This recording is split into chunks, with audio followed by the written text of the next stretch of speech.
Hey guys, and welcome to Define the Drive, and today is another video. I haven't been making any videos for some time, mainly because I've been abroad in the US and Canada for about 4 weeks.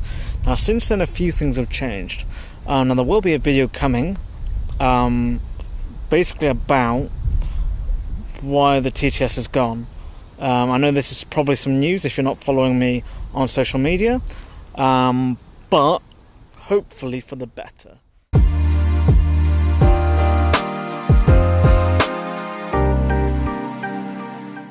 That is what we have. So this is the Jaguar XE R-Sport. What this is a 240 brake horsepower 2-litre turbocharged engine. Very similar setup to the TTS in that retrospect. However, it does have a smaller turbo. So although it's more efficient, and that benefits me as one of the reasons for changing over, it just had a little bit less power. Now, one thing that a lot of you car balls will like about it is rear-wheel drive.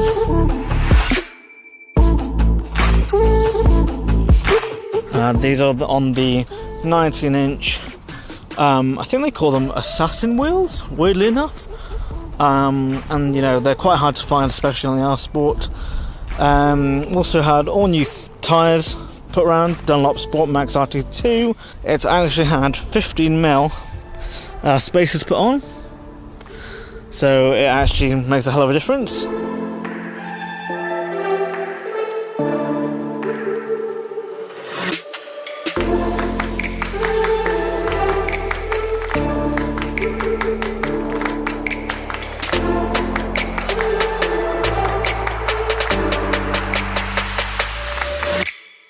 Also, one of the main reasons for changing was the use of the 4 doors and the boot space. But what I'll do is I will hopefully show you a bit around. And then you have a drinks holder, and then a 12 volts, and obviously these things. Just about enough leg room, but you will struggle to get 3 people in the back here. So going into the front, we have the R-Sport kick plates. These are not illuminated, but we do have leather here, nice metal. The 380 watt Meridian sound system, it's worth it.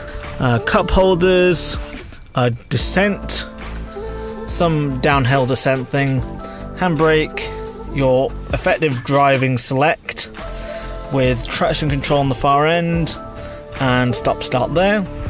The quintessential raise gear selector, and then basically the Jaguar system. So it obviously has climate control.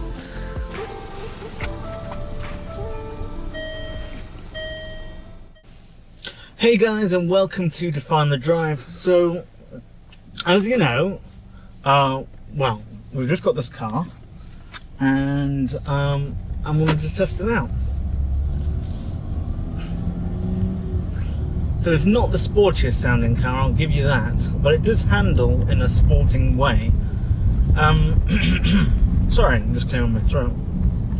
So we are just outside Chorley in Lancashire, and it's just been raining. So this is normally where I test my TTS and, you know, just have a good drive with it. And there's a huge puddle, Jesus. Yeah. Wow, it's been flowing. It's been flooding. Alright, let's go backwards and then turn around.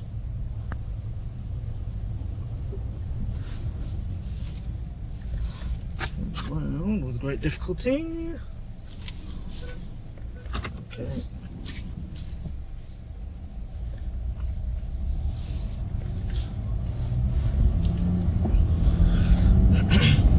So this car has a 2-litre turbocharged engine, much like the TTS, as I mentioned earlier. So this, unlike the TTS engine, has not been developed much for power because the TTS, when modified, can put up an output of up to 500 brake horsepower. It's quite insane from a 4-cylinder engine. Reminds me of the 2JZ. So yeah, this current output is 240 brake horsepower.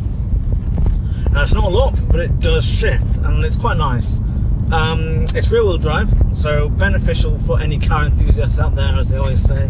Only thing is, in this weather, especially this sort of weather, which is damp, horrible, slippery leaves, you don't have the benefit of an all-wheel drive system. That being said, that can always be bought. Well, bought, I say, when you order the car, not afterwards, because that would be quite a transformation. So I am wearing a different t-shirt. That is because I literally filmed all of this before, and I had issues with this GoPro, so I was using another GoPro, which didn't fare too well. The audio quality was diabolical. Oh, it slipped there. That's quite funny. And a Corsa in front of me just stalled on the hill. Lovely.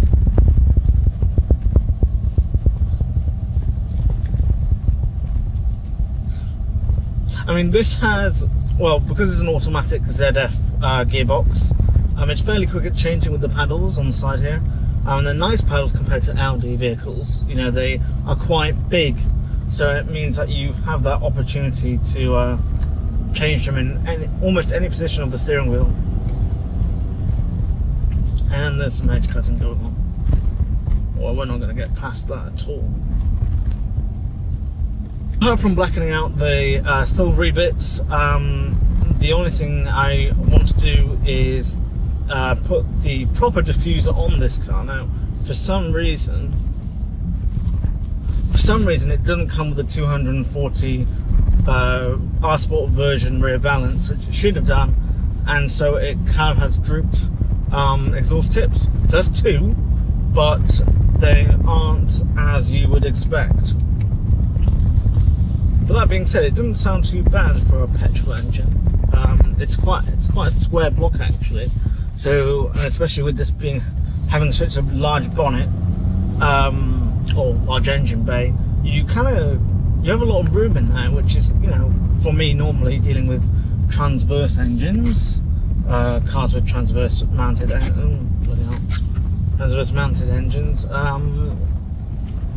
You know, there's a lot tighter, there's a lot compact, whereas with these, you know, you can have a V8 in the front of these if you want.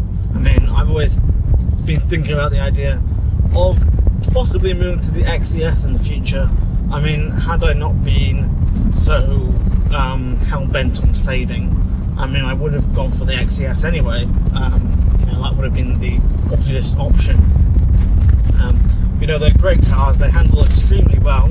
Admittedly, with the adaptive suspension, they ride a bit rough, even more so than Audi's magnetic ride. But actually, I'm using an external microphone from the DSLR from that camera today, just because I wasn't too sure about using the audio on this, even though it's much better than, you know, a standard GoPro. So yeah, I wanted to capture a bit of the bass, capture a bit of what I can. That being said, you know, it is, you know, it really gives BMW a run for their money, especially in terms of the 3 Series. Although I think this is more of a competition now for the 4 Series. You know, in terms of length, what it has, it's definitely more a competition for the 4 Series now. The 3 Series is, I think, more compact in terms of a wheelbase than this is. But you know, this has all the technology you really want in it. It has turn recognition as standard. It has a reverse camera as standard. You get a full 8-inch touchscreen system, which admittedly is very good, definitely in comparison to the VW system, which, I'll be honest, is crap.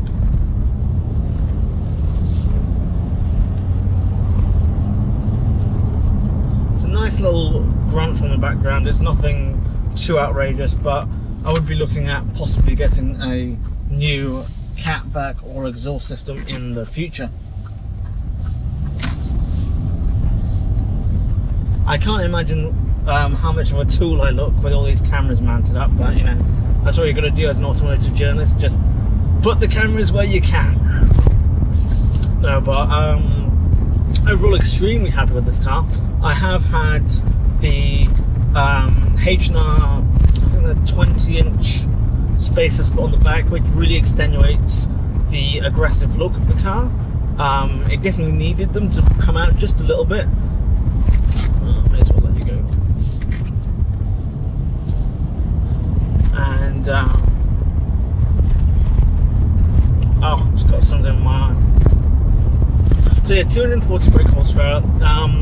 There isn't a great deal I can do to this car. I know as a stage 1 equivalent remap, I could be looking at 278 to 280 brake horsepower, which is great.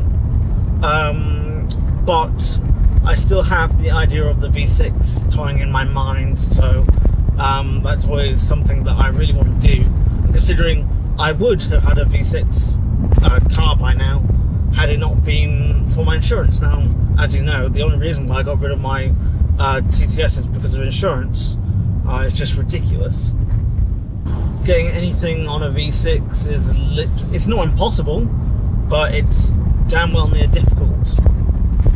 And I prefer, I mean, I'd love to have a V6. I love the sound, but I also want the creature comforts. So, you know, the decent interior. Sharp corner, bloody hell.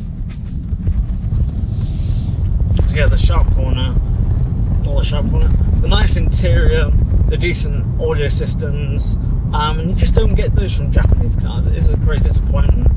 I've always looked down the route of Lexus. I know Lexus do a lot, and they're quite attractive.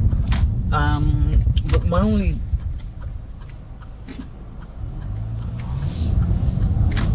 dislike about them is that their interiors aren't particularly beautiful, and the car themselves aren't beautiful either. They look a little bit meh. I don't know. I don't like it. Don't like them, should I say? But that being said, Jaguar are on the ball. They are, well, in terms of technology, they're definitely up there with Audi at the moment. They've invested a lot into technological advancement. Oh, my windows are frosting up a bit. There we go. And it's front door. So yeah, technological advancement, that includes the digital instrument cluster, which again Audi have been only just introduced into the 2017 vehicles, apart from the TTS and RA, which have been out since they came out, their recent variants. Now this is great because you can see it in any lighting condition. You can be, well, the developers, should I say, can be really fluid with the way that graphics and logos show up. So it's a very, very nice thing to have. Well, that being said, with the XE now and the XF and the, I think there's an XJ, new XJ coming out, or there is a new XJ, I'm not too clued up on the XJ, I'll be honest. You get the 10-inch optional system, so that basically puts all the buttons that are on the side of the display into the touchscreen interface itself. Now, there is a car that I've driven that is incredibly similar to this. As you know, it's the F-Pace V6S. Obviously it doesn't have the V6 engine, mind you, on this one, but still, fairly similar platforms. And then the rear suspension on this car is also a direct relation to the suspension on the F-Type. Bloody hell, lots of buses.